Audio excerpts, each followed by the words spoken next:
Moment now. It's the Wilk Report. I'm Michael Wilk, coming to you from Cleveland. With me again is Larry Bernard. How are you, Larry? Good, fantastic. All right, so we've got some interesting follow-up from the other day's video pertaining to Ruin Johnson and his claims of Morten Bay, PhD, doing research suggesting Russian bots were responsible for the attacks on The Last Jedi. And you've done some research and communication of your own with Mr. Bay. I have. Dr. Bay. Dr. Bay. I'm just going to keep calling him Morten Bay Fish Stick because his name just... Well, he's Danish. Yeah. Okay. So, Dr. Bay was actually kind of nice and talked to him a little bit about his methods and what he was doing. So I have a better idea of what he's doing. And I now understand his mathematical methods, what he was doing. So the first thing you have to take in mind with what he was doing is he wanted to study negative social media phenomena about The Last Jedi on Twitter. All right. And he picked Rian Johnson for a specific reason. That is that if he were to go through hashtags, he would have to pick which hashtags would be the definitive ones to use, which hashtags are, represented, because one that says hashtag Rian Johnson ruined my childhood would obviously not give a really good sample of back and forth and content. Okay. Also, a lot of people on Twitter have gone away from hashtags. So, looking at Rian Johnson's Twitter during the run of The Last Jedi, you're gonna get people talking about The Last Jedi to Rian Johnson, and it was unclear on how he initially wrote the paper, and while there are certain things in the email he sent me I can't, completely blow out. He said some of these things on Twitter publicly, so I can mention them. He started with 18,000 Twitter posts, and then he went through a process of quality control, eliminating retweets, and eliminating certain other types of postings that wouldn't work right for the study. One of those is like meme posts. So a post that was just a physical image, it's harder to do the analysis of because that involves more expensive computer software than he had access to. I see. So he then took that 18,000 down to 1,267 through various techniques. And then he condensed that down to 967 individual posters. All right, so 967 individual posters. Right. So about how many supposedly were bots out of this? Just a second. Let me pull the paper back up now. But so so the study is limited because it's only focusing on Rian Johnson, and he was collecting this as the movie left the theater. So this was done in July. So this was data he collected before big Twitter purges and things like that, and probably before some of the new the Rian Johnson purging of his own Twitter. So this is more excessive trolling. Yeah, because Johnson actually deleted 20,000 of his own troll tweets earlier this year because after Roseanne Barr got herself fired for making racist tweets, and James Gunn got fired for admittedly tasteless but ultimately harmless tweets years ago that he already apologized for, Johnson decided, oh, well, I'm going to delete a whole bunch of my own. But of course, he can't stop trolling people because he was attacking Mike Zero, who's another YouTuber. Mm-hmm. And so of the 967 negative accounts, and he didn't score more or less negative because that would be outside the scope of what he was actually trying to look at, he got 206. All right, so 206. And these are people who were negative. And he said his findings were that the negative posts were mostly negative, and the positive posts were mostly positive, and the neutral posts... That brings to mind an old phrase. Master of the flying obvious. Yeah. Negative posts tend to be negative. Wow, right, that's a novel concept. Not by that, but I mean, it was like, they were like completely negative, not a whole lot of nuance. Oh, I see. all the negativity was turned towards 11. Oh, hello, kitty. We are professional podcasters. My cat is totally trying to get my attention here. Yeah, he's your Harvey Cthulhu. So of these 206 negative accounts, he was able to successfully identify 44 as bots. Okay, so wait, excuse me, 44 as bots. No, 44 as bots, sock puppets, and trolls. Okay, so out of that's 44. Actually, only 44 accounts that could be identified either as bots, sock puppets, or alternate accounts. All right, so no, troll accounts. Accounts right? Yeah. So 61 were people with a political agenda. Basically, if your uncle who posts about Donald Trump on Facebook, he hated The Last Jedi, he's going to be in that 61 category. What did he say? What did Morten Bay Fish Stick say about the correlation between? Because correlation doesn't necessarily mean causation, and there was a very strong correlation in his research, and I have a sneaking suspicion in my own gut why it came up that way. But there's a strong correlation in the right-wing populist political perspective and opposition to The Last Jedi within the framework of what he was looking for. So 61 of those are that. So, well, what about negative posts that came from people from a more leftist bent like me? I mean, there weren't that many he found. Was he actually looking for them, though? Yes, the way in his methods, he was looking to evaluate their politics. So if there was a number of them that were left-wing, it would be noteworthy. I see. It was like the number of female posts he found through definitive female accounts. They were kind of a small number. So, of the negative posters, slightly more than half he found were connected to negative political motivations or bots or trolls or sock puppets. All right, so did he give a rough number for how many he identified as actual bots or likely bots? 40. They were 11 out of the 44. All right, so basically only 1/4 definitively stated as being bots. Mm-hmm. So now we're down to 11. Now, right. 33 were trolls or sock puppets. Okay, meaning so sock puppets are basically troll accounts, basically trolls and their sock puppet accounts. Mm-hmm. All right. Like for a while, Sargon of Akkad used an official Twitter profile for the UK Independence Party as a sock puppet on Twitter, allegedly. Okay, so we're only talking like 11 bots here, right? Out of how many thousands? Well, it's out of 967 total accounts.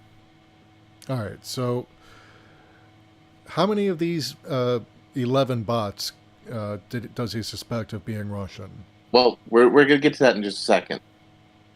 16 of the 33 troll sock puppet accounts appear to be Russian trolls, or at least possess several of the Russian troll characteristics. 7 of the 16 had auto-generated handles, blah, blah, blah. Okay, so I'm a little fuzzy as to how that actually gets basically as a likely Russian bot, because basically, if you're a bot, if you're running a bot thing on Twitter, you don't take the time to actually make a legitimate name. You just randomize a name. Okay, but that doesn't explain how he arrives that they were probably Russian, because pretty much that is one of the traits. Anyone with access to a computer and a randomizer, I mean, and how do we know that these weren't, like, say, Britain or Americans choosing Russian-sounding names? No, these weren't Russian-sounding names. These were just completely random gibberish gobbledygook Twitter profile names. And also, other traits were times of posting, patterns, things like that. Also, most of these didn't post until the movie came out and had never posted anything unrelated to Star Wars. Okay, so they're not even related to Star Wars. Right. And how many of these, again, were supposedly Russian? Maybe 6 of 16. Maybe 6 of 16. So out of the 967. All right, so and that's out of 967. So maybe 6, maybe. Maybe 6 of 16, could be 9. Could be 9. But only one of them had use of linguistic patterns that suggested being Slavic. Okay, now this has my bullshit alarms going off, because if you look at Ruin Johnson's tweet, and I've got it up here on screen, he's saying what the top line describes is consistent with my experience online. And so it seems like he's suggesting that Morten Bay's research... I doubt Ryan understood how to read a social science paper. Yeah, well, I doubt he understands how to read a screenplay, even one that he's actually written himself. So, now when we break into the political ones, there's strong correlations with people who were pro-NRA. There were lots of people who were concerned with SJWs. Lots of people who made homophobic jokes. But he automatically interpreted SJW as a explicit political marker. Right, and like he said the other day. Oh, Hello Kitty, again. I had to get into the Hello Kitty pun. All right, but yeah, and Johnson is kind of like doing his typical bullshit, because he's saying, just to be totally clear, this is not about fans liking or not liking the movie. Well, actually, it kind of is, Ryan, because you're actually implying that people who didn't like the movie were probably Russian bots, and you're using this research paper that doesn't even really support your position. Right. Now, he spends a lot of time in the research paper going over Star Wars as a political piece of artwork. Right. Well, the original, yeah, and to a slightly less subtle extent, the prequels, but yeah. Apparently, Newt Gunray was named after Newt Gingrich. I didn't know that. I didn't know that, but it doesn't surprise me, because he kind of looked like Newt Gingrich. A little bit. And he kind of didn't express any understanding of why both the political left and political right embraced the political narratives of Star Wars as part of their own mythology. That was something I sent to him in a commentary and an email. That could be also because his native experience with it comes from somebody who lived in another country who came here. Can't say. And he doesn't talk about the difference in how the politics that were crafted by George were replaced by politics crafted as a committee. So that's something that he should address, but he doesn't. Apparently, Rogue One was a criticism of the Iraq War. But that gets into addressing things that are in the literary and cultural analysis spheres of the university. So those people say it's, talking about the Iraq War. I don't think it's that well-constructed of a narrative. Okay. All right. Interesting reply on Johnson's thread from Mr. Morten Bay Fish Sticks himself. This is dated October 1st. And he is saying, read the paper, that's not what it says. Suspected Russian trolls are a tiny group within a larger one. Yep. The Russian troll activities target anything where disruption can be made, but it's just a small part of the findings. But Grace Johnson, I think her name is, who's a big YouTuber with reviews, she suspects that somebody in Disney's PR department may have gotten a few trade papers to fluff up what his thing says. when they were covering it. So after we go over the basics of Star Wars, he then gets into a literature review about studying fandom. And that's an area that's one of his passions, apparently, from his studies, but it's not where his formal study is. He actually does a lot of his scholarship has been in the history of the internet, going all the way back to the old days of the ARPANET. Wow, that is going back a while. But yeah, Bay is saying also that the final version, because apparently this is a draft that has been published. So he's saying the final version is out in November or December and first Monday. Yeah. But he's saying, you know, if you need it before that, you're welcome to use this version with a caveat that it's a draft. So we're not even looking at the final research paper here. Just like the whole abstract. That whole thing needs to be nuked. It's kind of messy. Then he goes into talking about fandom studies, because that's what the whole point is that he was starting to look at how the fandom, and in particularly negative aspects of fandom, can be seen and studied and examined through here. He talks about how fandom studies focus on how negative fan reactions are often a result of heteronormity and racial biases. And then somebody coined the term fantagonist, which I actually kind of like that term. That's kind of cool sounding, because it makes, you know, you're antagonistic towards the people who are creating the products you hate. And then he, of course, gets into Gamergate and toxic fandom.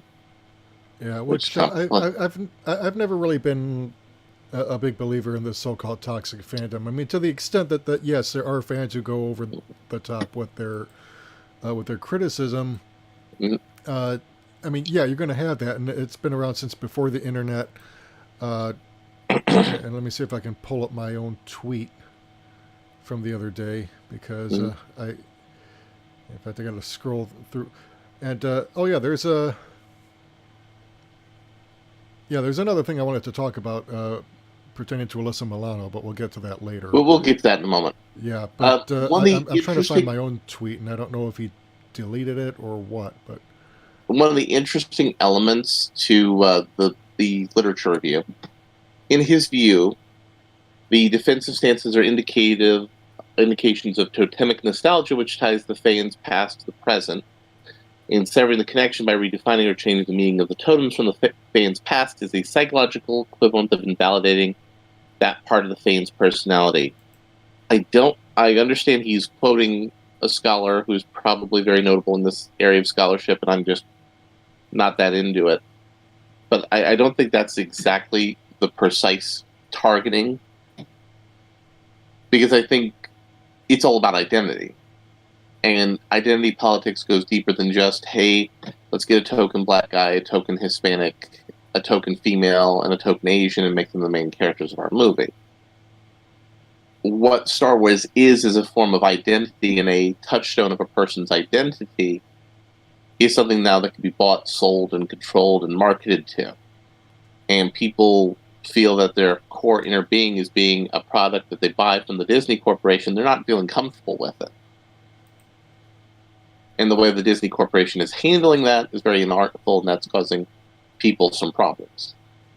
Well, yeah, it would, because no one likes to be pandered to, and no one likes to have identity politics shoved down their throats. Well, this isn't even a pandering kind of identity politics. This is you like Star Wars, so we're going to change what Star Wars means to try to change you and make you a consumer of the products we want you to consume. It's like what Tim Cook recently said in his interview about Alex Jones about cultivating the product. It's all about Disney cultivating us as fans. Yeah. So I'm going to kind of get into now a little bit here some of the other things he talks about. Let me find where the Russian bot thing is here. It was interesting. He got into rolls up. In addition to the characteristics mentioned above, certain parameters indicate that troll may be part of a Russian social media influence campaign. Several studies have shown how trolls have been used by the Russian Federation in order to sway public opinion in the West through social media and online forums.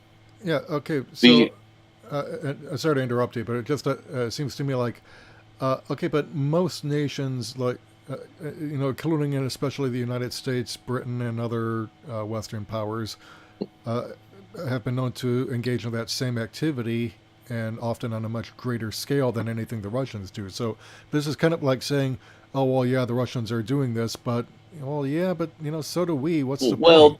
And we do it a lot more. To use the term of the moment, this is all about disruptive internet technology.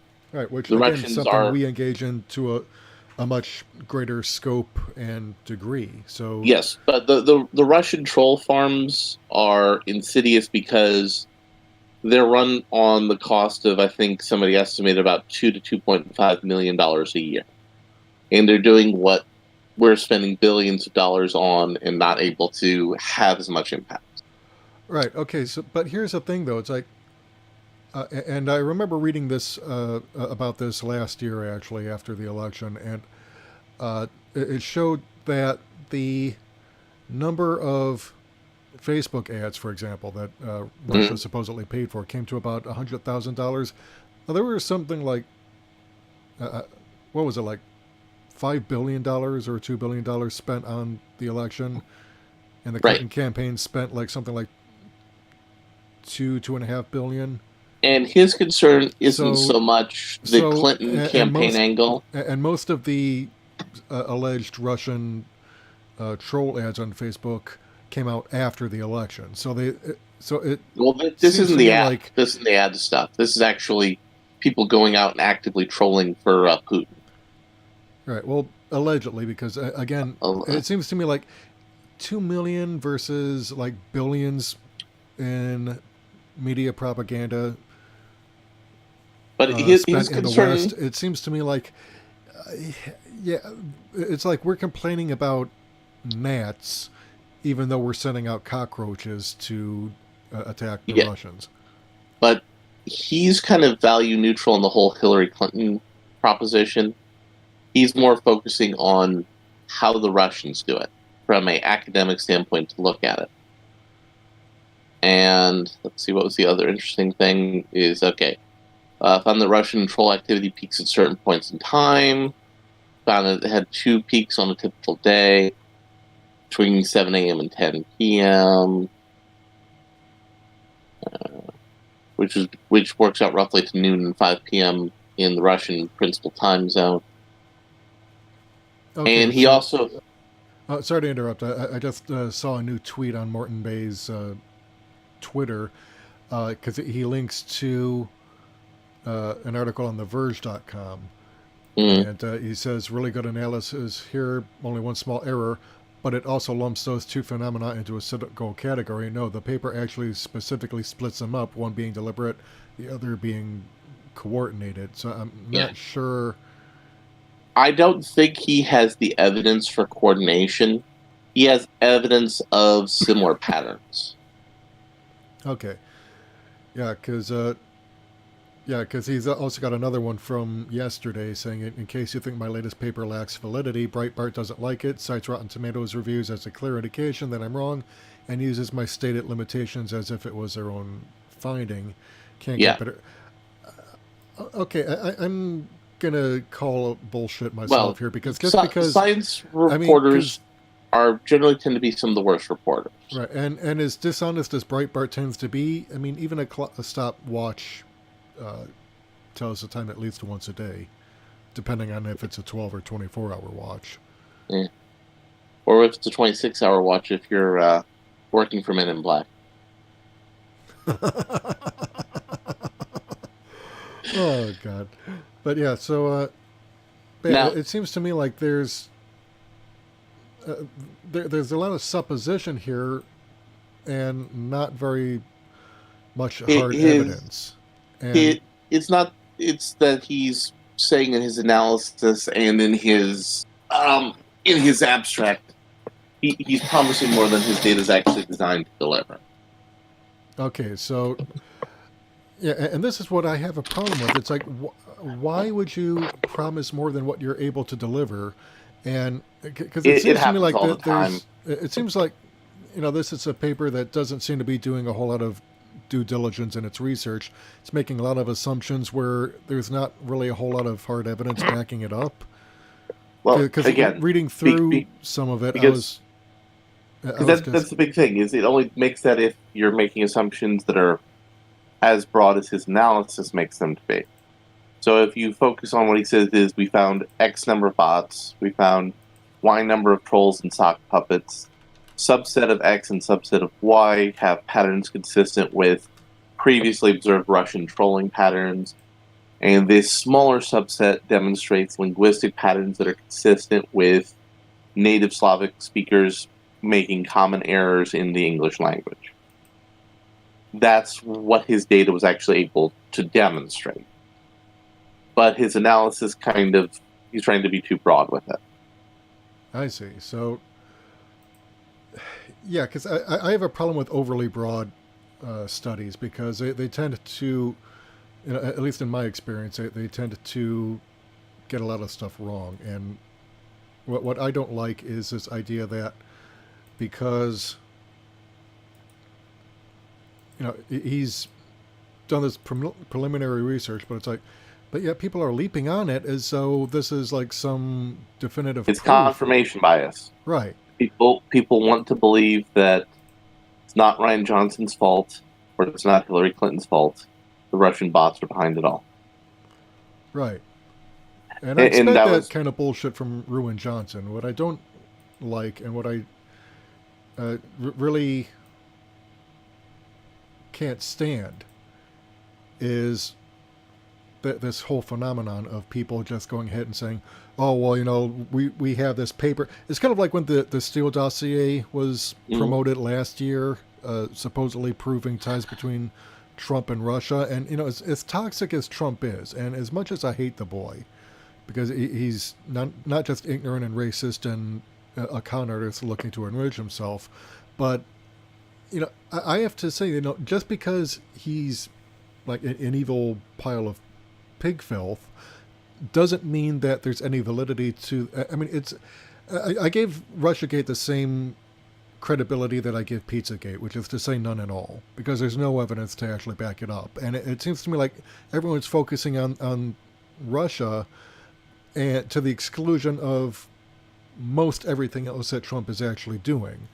Much like the systematic dismantling of the regulatory agencies that were there to protect us from polluters, from predatory lenders, from all these fraudulent banking practices that plunge the economy, and and don't get me wrong, as much as people label me a socialist, I'm kind of more along the lines of, what makes sense, what actually works for people, and I think any system that you have, whether it's communist or socialist or capitalist or fascist, you have to have some kind of regulation or limits on it so that it doesn't go to such extremes that it ends up doing more harm than good.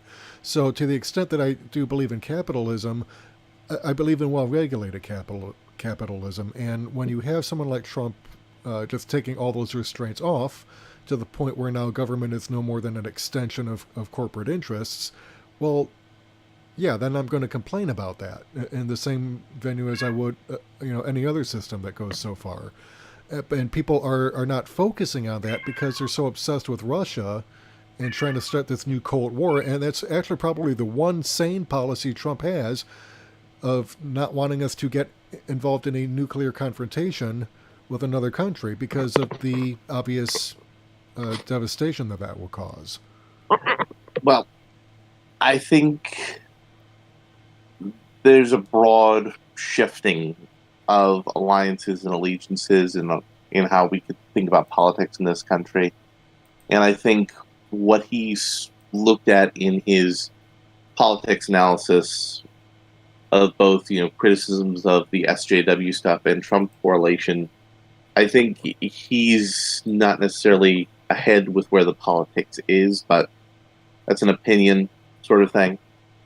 But the gist of this is that science reporters do a bad job reporting on science. It's a well-known problem. Yeah. And unless when you ask you're writing people, in Scientific American or even Nature, then, Even then, you run into a lot of bad science reporting. Yeah. Oh, but it wasn't those newspapers that were the ones who wrote the first wave of, of coverage. Hollywood Reporter wrote it.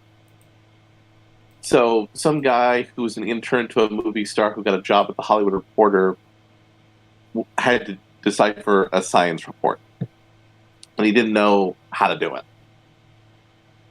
That's the headline for this whole thing. And naturally, because they decided to misreport it because they didn't know what they were dealing with, and they decided to give it a clickbait headline. So now we've got this whole thing where Ruin Johnson is, basically pulling a Hillary Clinton. Blame Russia. Blame Russia. Seems like everything's gone wrong since Russia came along. And if you don't know where that's from, people, you don't know your South Park. Go watch Bigger, Longer, and Uncut right after you see this video. But, this kind of gives me a headache, so I'm going to move on to another subject that gives me a headache, and that's Alyssa Milano. Because she is in the news. Because about 6 years ago, Alyssa Milano tweeted, and this is September 5th, 2012, she tweeted, "Bill Clinton, I love you so much, like crazy amounts of love. Problem is, Bill Clinton is himself a serial rapist and sexual predator, so how do you justify that, Ms. Milano? Or are rape and sexual harassment only wrong when Republicans do it?" Because she has been pretty vocal in opposing Brett Kavanaugh, rightly, because he is a sexual predator, and it seems. And there seems to be a lot of credible allegations coming out, like there were against Les Moonves, against Harvey Weinstein. But, here's Alyssa Milano, a prime voice in the Me Too movement, but she's got no problem being a hypocrite and supporting Democrats like Bill Clinton, who's a serial sexual predator. Well, we could also talk about Kristen Gillibrand, who was snuggly with Harvey Weinstein when she needed his money, but, she believes and respects women now. It's the way these things work. Yeah, but here's the thing, though. Hypocrisy is not a valid form of resistance. It never has been and never will be, because you're basically... And of course, I couldn't resist hashtagging Jill Stein 2020 just because she blames me and every other Green Party member for Trump. No, it's like if the Democrats had run someone who could actually beat him, instead of the one stupid enough to lose to a clown like him, then we wouldn't have him. But it seems like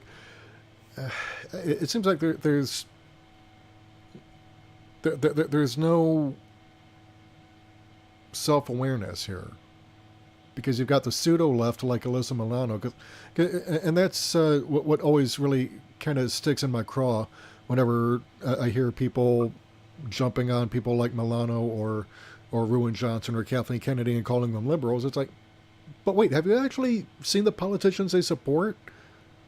These are not liberals, conservatives, and in some cases extreme conservatives like Joe Lieberman or Hillary Clinton. Because if you look at their actual political records as opposed to the rhetoric and the propaganda you hear on TV, then you actually start to realize, wait, these are people who are very deeply conservative, and the policies that they pass are very conservative. And if you support those politicians, well, guess what? You cannot call yourself a liberal. I don't care what mealy-mouthed distinction you try to make or excuse you try to make, they're no longer in power. That doesn't matter. You're still supporting someone who's a serial rapist and sexual predator and have no problem with him, but you're attacking another serial rapist or sexual predator. And it's like there's no... I'm sorry, but that's just hypocritical. And then this is what I think really hurts, the very legitimate efforts of the Me Too movement to bring awareness to the public about this very real problem in society, but it's undermined by these people who are just utter hypocrites. And that's what pisses me off about it. Am I wrong? these people don't actually believe what they're saying. It's all about power, ultimately. Yeah, So I mean that's let's have something a little less depressing and a little bit more fun. So Michael Bendis came over to DC Comics from Marvel after doing a bad job writing teenage characters like Miles Morales and Riri Johnson. So who do you think DC Comics has put in charge of their effort to launch a teen-themed comic book label imprint? I don't know. Why don't you tell me? Or better yet, Michael Bendis. send me a link. Just a second. Because I have to see this. They're calling it Wonder Comics, to which Wonder Comics. That sounds suspiciously like, I don't know, Wonder Woman? Yes, but that was not what he was going for. Unfortunately, everybody assumed he was going for Wonder Woman.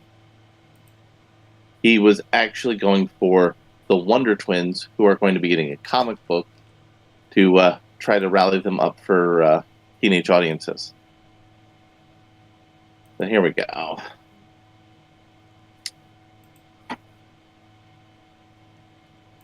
Yeah, I've got something from Gizmodo.com. Yeah. He's to launch a DC teen imprint, also featuring Dial H for Hero, which was another classic comic book from my childhood. Yeah. And bringing... Yeah, Gizmodo says Young Justice's return spearheads Brian Michael Bendis' teen-focused DC imprint. So you've got the Wonder Twins. Mm-hmm.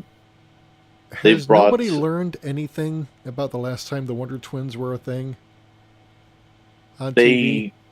The thing is, they're actually trying to get the Hanna-Barbera aesthetic over in the comic books. Like, they're trying to do a sub-imprint that involves Johnny Quest and the Herculoids. Wonder Twin Comics, Ghost. Activate! So look, they've got Connor Kent, Superboy. Mm-hmm. In but here. Brian Michael Bendis made sure that Jonathan Kent, who was a popular Superboy, was put out. All right, what was the name of the monkey companion to the Wonder Twins? Gleep, I think. Yeah, Gleep. Yeah, looking at the picture here, he looks nothing like the stupid comic relief Hanna-Barbera character, which is good. All right, so they've got Connor Kent, Superboy. They've got Tim Drake, Robin, even though they had the very popular Damian Wayne Robin, so he's going to be put on the shelf, apparently. Right, or Batman. Got Kid Flash looks like, or someone here. It's a... Yeah, no, that's Impulse, who's Bart Allen. All because they have another Kid Flash. Yeah, you can tell it's been a while for me having read comics. But you see, the big problem here is that there's a whole broad category of brand confusion over what they're trying to target as their official teen comics.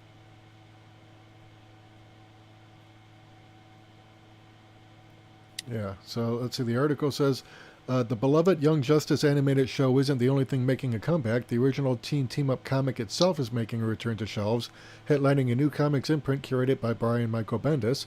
Announced today at New York Comic Con, Young Justice will spearhead Bendis' new teen-focused DC imprint called Wonder Comics, telling all new, in-continuity stories targeted at younger audiences. Here's the logo, and it kind of looks okay, I guess. Nothing spectacular. It's a logo. Well, that it certainly is. But the thing is that now is getting complaints is that there's not any women writers or artists involved. And they're naming it Wonder, which is kind of like Wonder Woman. Okay, but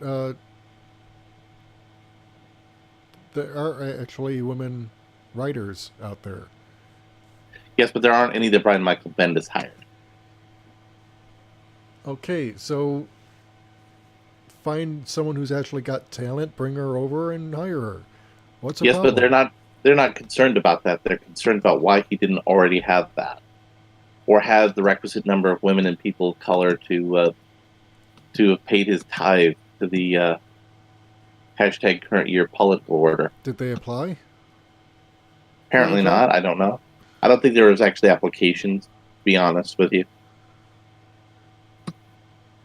Yeah. Okay. Well, so that brings me to some other issues because, and don't get me wrong, I do support a common sense affirmative action where it's like, okay, yeah, if there's a clear pattern of discrimination, then yeah, you have to reformat your admission standards so that you're not excluding people of different races or but then there are cases where I have to say, like, okay, so this girl who had horrible grades didn't really put a whole lot of effort into her academic work and then sued to get into I think, what was it, Harvard or some other school where she blamed affirmative action Mm-hmm. for it, and it's like, well, okay, so, and this is a white girl, but she went ahead and sued because, hey, it doesn't matter that I slacked off in school. I'm entitled because, why not me? But she doesn't realize, okay, affirmative action isn't meant to give slackers a shot at getting into college. They're meant to get people who actually apply themselves, but who otherwise would be denied because of their skin color or because of their gender or some other minority status. But they actually put in the work to earn their place. It's just that they're fighting to be allowed into some place that they've already earned that position.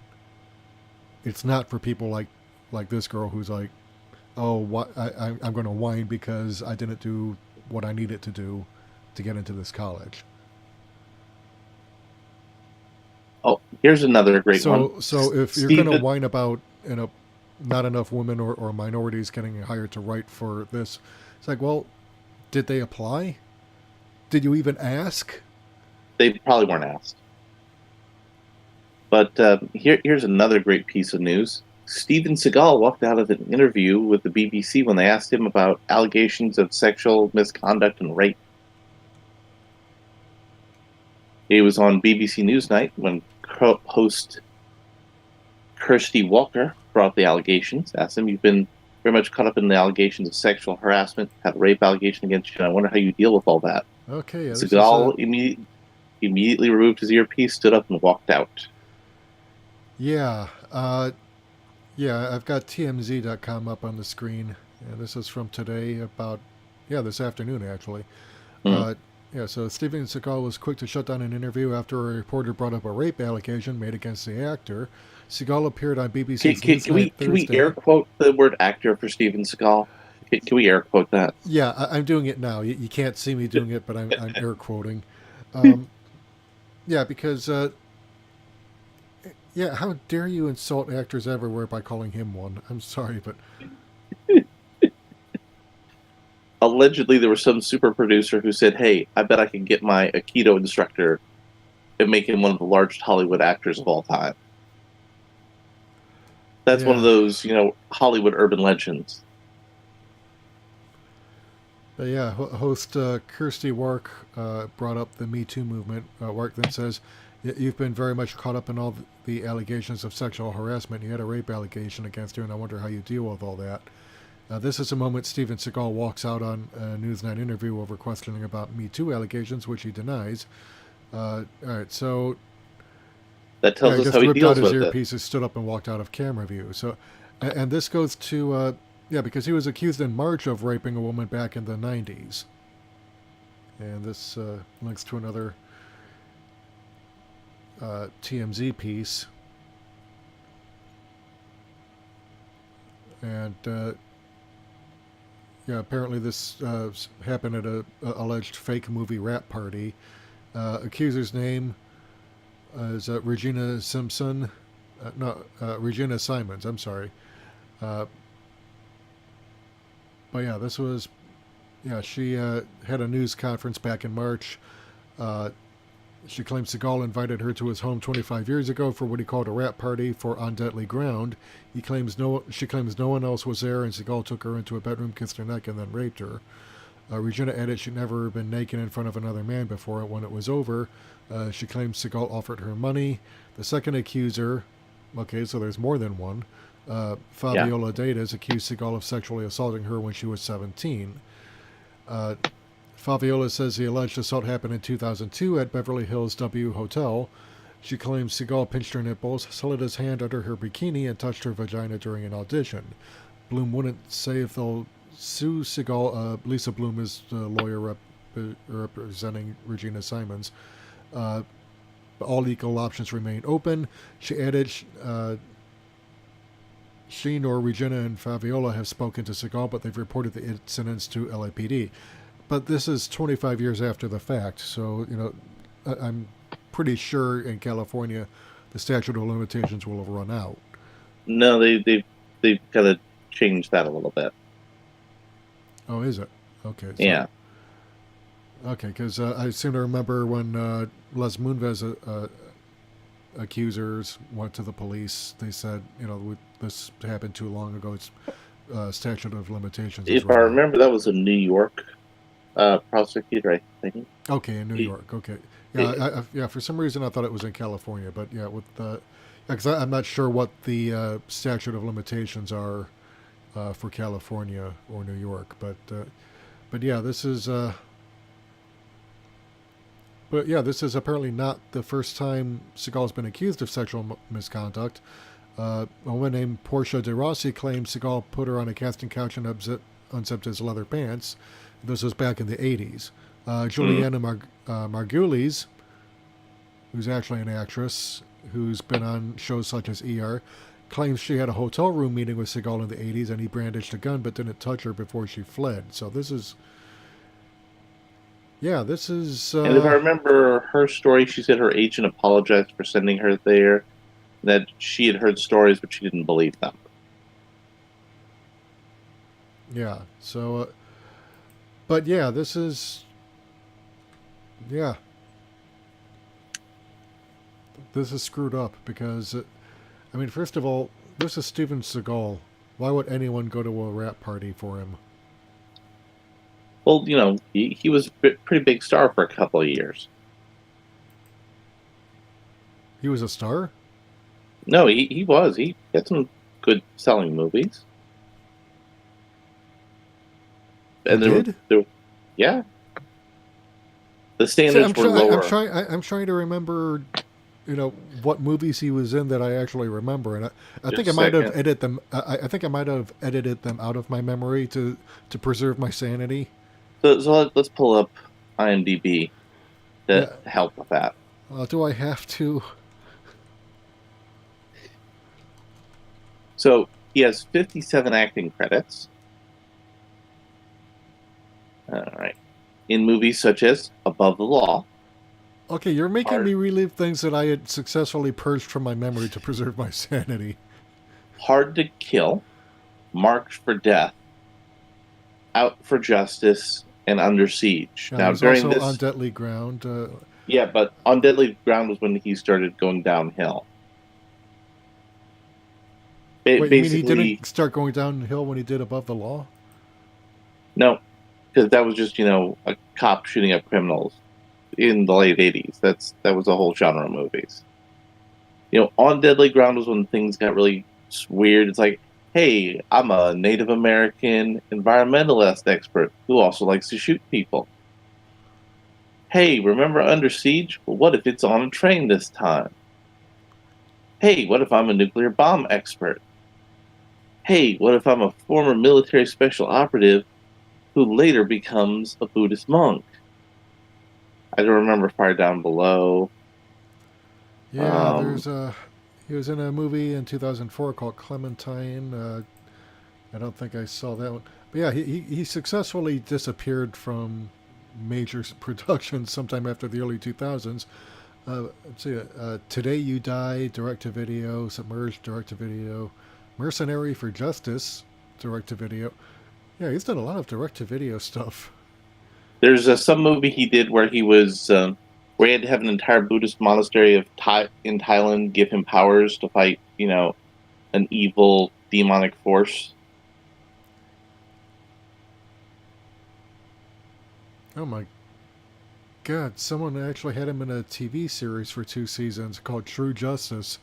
Yeah, he was actually one of those celebrities who plays as a cop. And in China, he did a movie with Mike Tyson. With Mike Tyson. Yep. Like the Mike Oh, Tyson, the former boxer Mike who... Tyson. Mike Tyson's done a couple movies in China. There is no God. Just a second. Let me get that IMDb up. I've lost my faith in God now. It's bad Now enough. they subtitle Mike for the movies in China. See, there's a... Oh yeah, China Salesman, 2017. He was Mike in Tyson looking all of his years. Kickboxer Retaliation. Oh He's in Lord. IP Man 3. Yeah, I've got the cover art for the poster for China Salesman. It looks bad. Yeah, because it is. It looks really bad.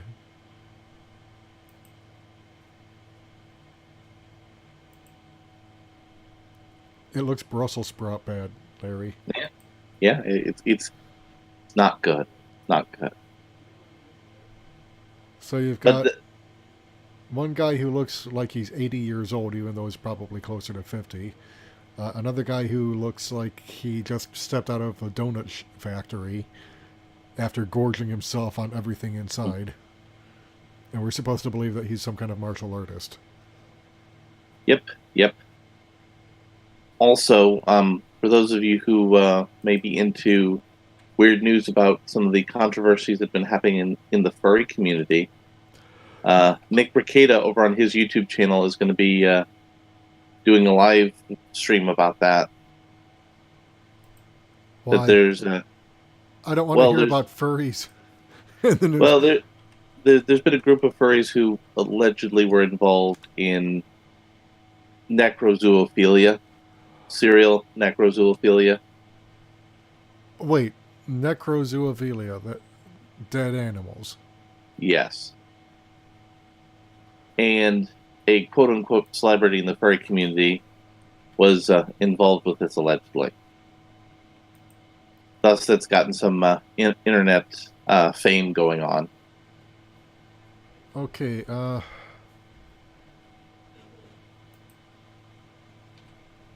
Oh, we could talk about Venom and how it's massively imploding according to the yes, the Rotten Tomatoes score. Because surprise, surprise, nobody wants to see a PG-13 wacky Marvel humor Venom. We want to see Venom murder people. We want to see Venom eat people. Yeah, let's do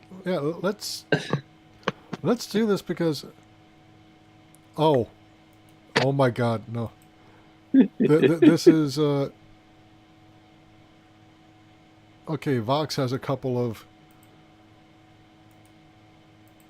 okay, so we're gonna all right. So Los Angeles Times review by Justin Chang says, despite Tom Hardy's alien parasite antics, Venom has no sting. First paragraph says, Venom tells a story of a journalist who annoys his editor, develops a horrible diet, and devolves into a feral, disagreeable version of his former self, all while unleashing panic and mayhem on an unsuspecting American populace. No, it isn't a documentary, nor is it a superhero movie, despite its origins in the cavernous warehouse of Marvel comic book lore. You might remember an earlier incarnation of Venom played by Topher Grace in Spider-Man 3, if only because you couldn't possibly remember anything else from Spider-Man 3. And Topher Grace, wasn't he the one who played in that 70s show? Yes. And he's going up against Tobey Maguire as Spider-Man. I'm sensing, a very good reason why Spider-Man 3 didn't do so well. Alright, so, but here's the really sucker punch, or not really a sucker punch because you knew it was coming, but here's a paragraph that really kills me out of this review. Directed with flat, joyless competence by Ruben Fleischer, who directed Zombieland, Gangster Squad, Venom brings with it a laborious, decades-spanning development history. A movie this long in the works should arrive on screen feeling more like more than just an afterthought. But next to the much more visually and narratively elaborate entertainments that make up the Marvel Cinematic Universe, or even compared with other snarky anti-superhero movies like Deadpool, Venom feels like pretty weak poison. Yep. Yeah, that's kind of like a bitch slap to the face. But here's the thing. Some Lady Gaga fans are trying to sabotage Venom at the box office. Sure. This is according to Vox.com. Two very, very different movies open in theaters this weekend. One is a romantic musical melodrama. The other is a bizarre, gleefully uneven comic book horror. One was the toast of the fall film festivals and has trained its sights on awards season. The other is looking to rake in the big box office numbers, but has no aspirations of taking home any gold statues. One stars Lady Gaga and Bradley Cooper. The other stars Tom Hardy in a giant pile of sentient black goo. So, alright, so a pair of movies more mismatched than A Star is Born and Venom would be hard to find, and their audiences seem unlikely to overlap, but that's no matter to some members of Gaga's fandom who are reportedly trying to sabotage Venom in a misguided effort to boost their heroine's box office returns. Now, Lady Gaga... Okay, she's in a remake of A Star is Born, which is bad enough. But in fairness, A Star is Born is the kind of movie that the formula always works. But Lady Gaga only goes rah, rah, rah, rah, rah. That's not singing. That's cheerleading. She actually can sing, and there have been instances where when she's not doing her stage show and everything, she can actually sing. I think it was on like Howard Stern. She did a very good a cappella singing. Doesn't she dress like some kind of like weird alien symbiote she does. herself most of the time? She should have been in the Venom movie also. They have female symbiotes. She could have been one of them. It would have been great. Yeah, okay, so yeah, it probably would have boosted the box office performance for Venom if she'd been in there. Alright, so, but here's another review from Vox.com. Venom is a fun, twisted rom-com disguised as a bad superhero movie. Well, kind of, yeah, it's a bromance between the symbiote and Eddie Brock. Technically. My big problem is, how does that work without the whole Spider-Man thing? I know, it's like Venom without Spider-Man. A Venom origin movie without Spider-Man just doesn't work. Like, Venom is an established thing, not talking about Spider-Man, saying, it's a wound that's too deep to talk about. Yeah, that would have worked. But, oh, hey, here's this weird black goo that's going to give you all Spider-Man's powers, but we just can't say it is.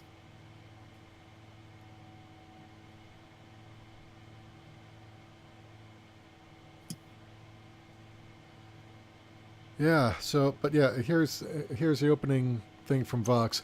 Venom might just be the most relatable comic book character to grace a movie screen. He's hungry all the time. He understands that Michelle Williams is an American treasure. He thinks Tom Hardy is embarrassing sometimes, but really just wants the best for him. He's a loser on his home planet, and honestly, life on any other planet seems like a better option, even if it means being in a parasitic, toxic relationship. It's not clear what precisely we've done to deserve this iteration of Venom and the hilariously goofy movie in which he stars, but it's a mixed blessing worth embracing. Okay, when you've got a review calling it hilariously goofy and it's not meant to be, yeah, I mean, that's a problem, isn't it? Yeah. And if you think this is goofy, wait till the Kraven the Hunter movie without Spider-Man. Just wait for that. All right, so I'm going to call up Venom's box office mojo details. The production budget, and mind you, this is the production budget, not the total budget, okay? Because the total budget would include marketing, merchandise, basically the money spent to promote the film and sell the toys and T-shirts and all the other stuff. And that usually comes about to as much as is spent on the film itself. Also, in the case of a movie like Venom, the failed attempts to make Venom previously may also be in the budget, but not part of the actual production budget. Right. So that's what happened to the Superman movie, Superman Returns. Yeah, and the release date was October 5th. It's October 4th. So but early releases have it. There's really nothing yet for it because it has its opening this week. But if you're going to make a Venom movie PG-13 and have it have nothing to do with Spider-Man, and now the moratorium on early reviews has been lifted, and people are calling it a comedy. It's not. You're not going to have a good time, Sony. You're not going to have a good time. I'm going to go on a limb and predict that this movie's probably not going to do too well at the box office.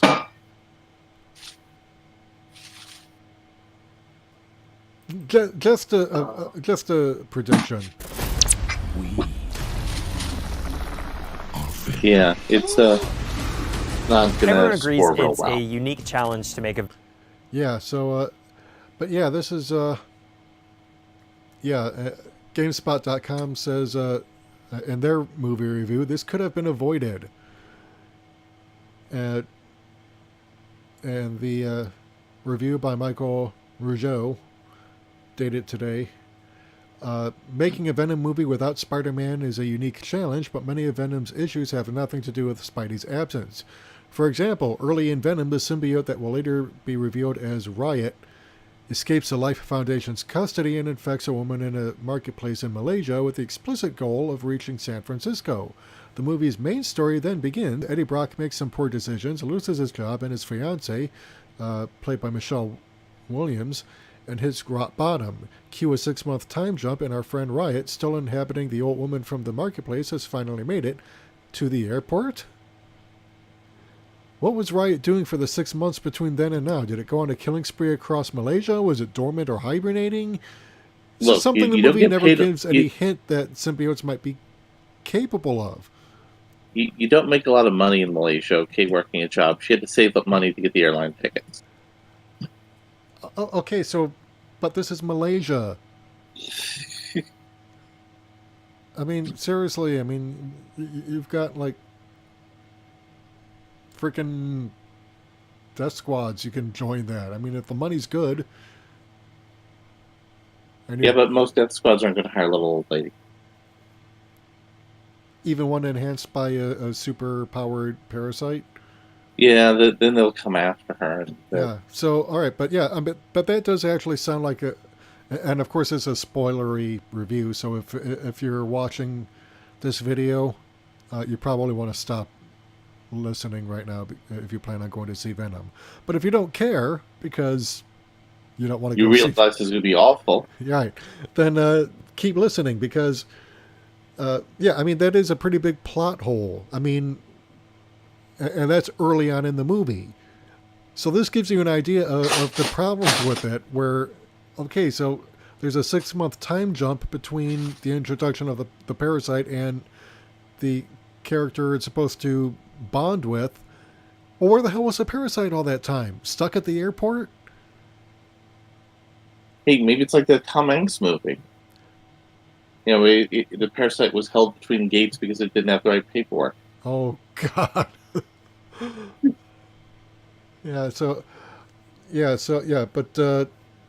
Apparently, that plot hole has got nothing to do with Venom's general 1990s cheesiness as a character, nor the considerable challenge of trying to make a Venom movie without a single reference to Spider-Man.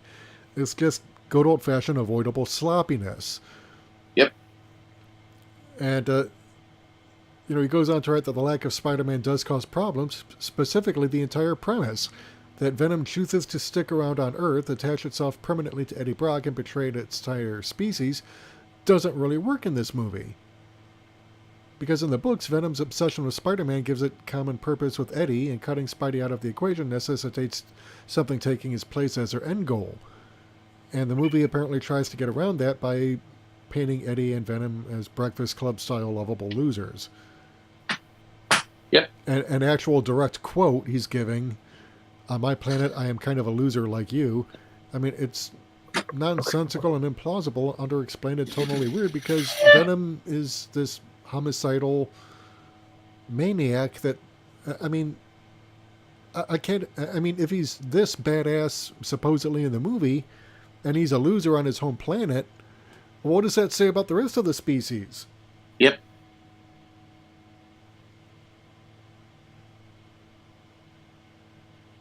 Yep. And that's actually never answered. Is it?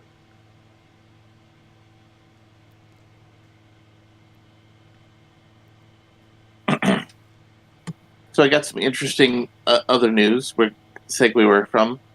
Former She-Ra actress Melanie Britt, who gave voice to She-Ra, Princess Dora, and Catra between 85 and 87, took to Facebook to defend fans of the classic series. Okay, so I need to... Okay, so Melanie Britt. Okay, Let me toss you the link here. Yeah, have your cat send me the link on Discord so I can call it up. I'm not finding it anywhere. Okay, there we are.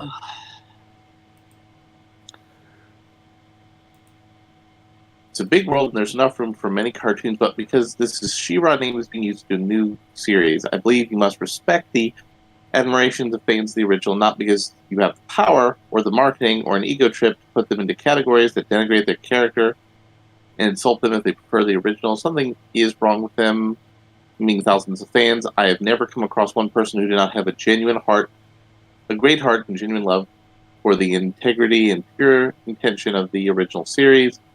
It's changed their lives for the better. It gave them comfort, laughter, and joy with a moral view that is an exceptional. That is exceptional. 33 years later, I love each and every one of you, and a bunch of hashtags.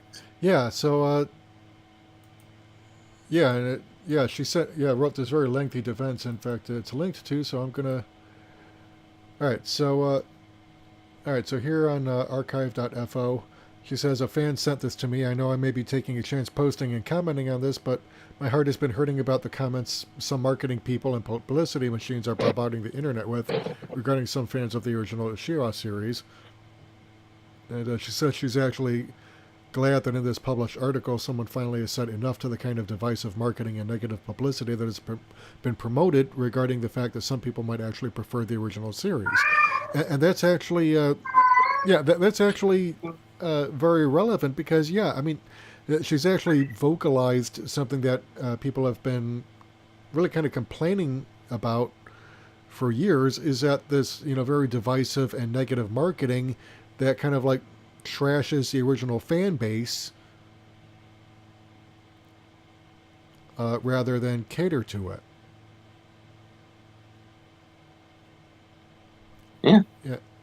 So, right, because it really seems like, I mean, I don't know where these marketing assholes are getting their degrees in, maybe out of a Cracker Jack box, but it seems to me like if you're trying to sell something, namely a reboot of a beloved property, the last thing you want to do is alienate the people who made it possible for you to reboot it in the first place. And I think I'm still skeptical of the Buffy reboot. At least they made the effort of saying, whoa, we're not trashing things. We're not going to reset the clock and make things right. They clarified that it's actually a sequel to the original TV show, which I'm glad they actually went ahead and did that. But okay, so Melanie Britt, so I'm glad she's actually stepping up and defending the fans here. Yeah.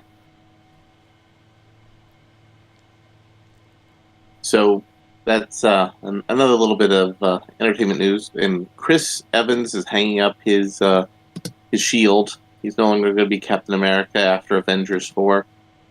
So I suspect they're probably going to get him on one of those kind of cameo deals like they had, like they have Samuel L. Jackson on. Yeah. So where the question then becomes, are we going to have Bucky do the Captain America run, or are we going to have Sam Wilson do the Captain America run, or are they both going to be Captain America? Well, after 10 years since the Marvel Cinematic Universe began, I mean, a lot of the guys are in their 40s, 50s now. And, Hmm. I mean, Chadwick Boseman playing T'Challa in Black Panther, he's 40. Hmm. So, he can only, there's only so open a window that he can have open to continue playing this because, I mean, if you're pushing 40 or 50, you're not going to be able to do the sorts of stunts that you used to be able to do when you were 20 or 30. I mean, that's But just a Tom simple Cruise physical disagrees with reality. you. So, as much as I want to see another Black Panther movie, the number that can be made is actually limited. So, they're probably going to end up having to reboot MCU at some point within the next few years because, too many of the prime actors are aging out. Well, what the popular theory is that the next phase of movies, Captain America's not going to be as important, Thor's not going to be as important, Spider-Man's going to be important, Captain Marvel's going to be important, Yeah, Tom Holland is and actually young enough to where he can actually play Spider-Man for a while, but then like in another 10 years, if they want to make a Captain America movie, they could in theory recast Steve Rogers, and nobody would be super cross about that.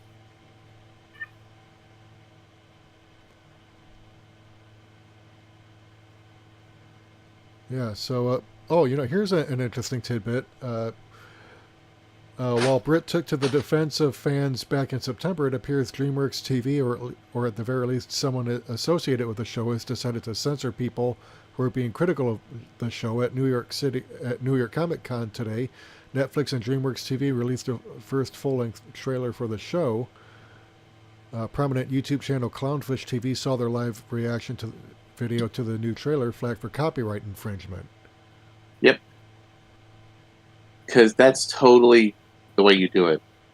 Flag them, and then they're going to totally not come up with videos about being flagged falsely by you for copyright infringement. Yeah, because Neon, who's half of Clownfish TV, when he was asked about why it was censored, and here's a quote, "Our video points out that the original She-Ra actress wasn't happy with DreamWorks' handling of the fans, which might have been an issue, or that we have stalkers on our channel now, or that our live stream had 400 people watching and the official She-Ra live stream earlier today only had 50. Could totally be a zealous fan or a complete coincidence, who knows."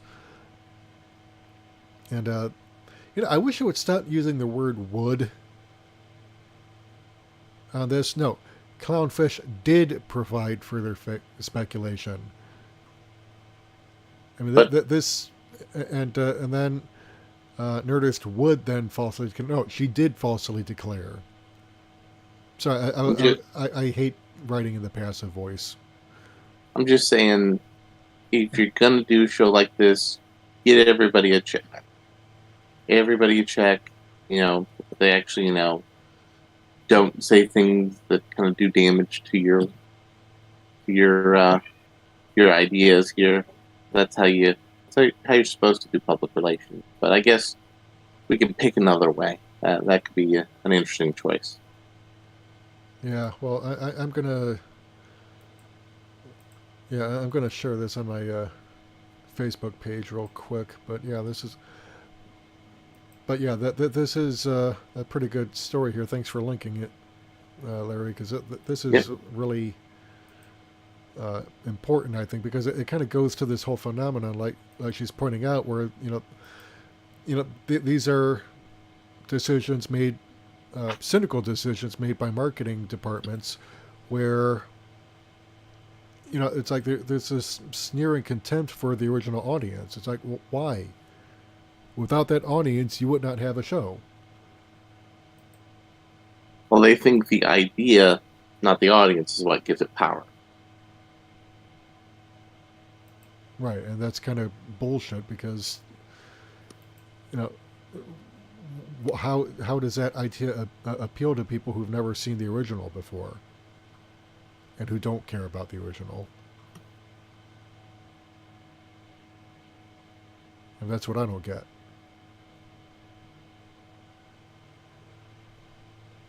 That's so. Though the trailer actually didn't look bad. while I don't like the art style for the new She-Ra cartoon, it clearly is meant to accentuate the kind of tone they're going for. Yeah, which is basically kind of an Adventure Time, Star vs. the Forces of Evil, Gravity Falls kind of tone. Yeah, well, somehow I don't think it's going to work. Okay, so Rotten Tomatoes has posted the tomato meter, 29% fresh. Wonder how low it's going to go. We can only speculate, but Well, but the movie is not even officially released nationwide yet. We've only seen sneak previews. So, speaking of things that are only 29% fresh, Amy Schumer got arrested protesting Judge Kavanaugh in Washington, D.C. Yeah, well, a lot of people are getting arrested protesting, and I don't understand why people are not allowed to exercise that. 'Cause that's actually part of the First Amendment to the Constitution. Congress shall make no law abridging freedom of speech or the right of the people peaceably to assemble. So they're basically, I mean, they're arresting people for exercising a constitutional right. And I'm no fan of Amy Schumer, but she has a right to be there and to say, hey, look, I don't want this ass clown, making decisions that affect me or my family. I was just taking the perfect opportunity to make a freshness joke on Amy Schumer. Well, yeah, because she's not exactly fresh herself. Because look at Ghostbusters. And also, her common use of the vagina in her comedy repertoire. Okay, this is pretty brutal. The critical consensus, again, this is by the person, Donald Edmonds, writing the Rotten Tomato scores. The critical consensus seems to offer the most brutal summary of what everyone thought. Venom's first standalone movie turns out to be like the comics character in all the wrong ways, chaotic, noisy, and in desperate need of a stronger attachment to Spider-Man. Although 90% of the audience is opting to see the film, when getting tickets on Wednesday night for premiere night, which is tonight, I found a lot of empty seats to choose from, including down the center row. That's not good, Larry. That's not good at all. And the best thing the comics have actually done for Venom, I don't know if you kept up with what's happened to the character. Flash Thompson ended up losing his legs and bonding with Venom. And that was the final thing that helped Venom go from being an anti-villain, anti-hero kind of mix to becoming a heroic figure. And it kind of brought the Flash Thompson character to a heroic place. Okay, alright, so a few excerpts from the critics. A picture in the running for the dubious distinction of being perhaps the worst Marvel-derived origin story ever, and that includes the odious 2015 Fan 4 Stick. So yeah, this is... oh wow, okay, so it's getting kind of late and we're kind of running long on the video. So, but I do want to end with a joke everybody else has already done, but I don't care, it's funny. Damon Wayans is quitting the Lethal Weapon hit TV show because he's getting too old for this shit. And with that, this is Michael Wilk saying, if you like what you hear and you want to hear more, hit the subscribe button and the bell icon. And while you're at it, if you want to support the podcast, head over to our Patreon and become a subscriber, where you can get all sorts of perks, behind-the-scenes stuff that we're going to be doing pretty soon. Doctor Who's coming up on the 7th, so we need to plot some time to get together after watching Doctor Who. Yeah, so we're going to be doing some early stuff on that this weekend. So this is Michael Wilk and Larry Bernard for the Wilk Report saying take care, good night, and we are out of here.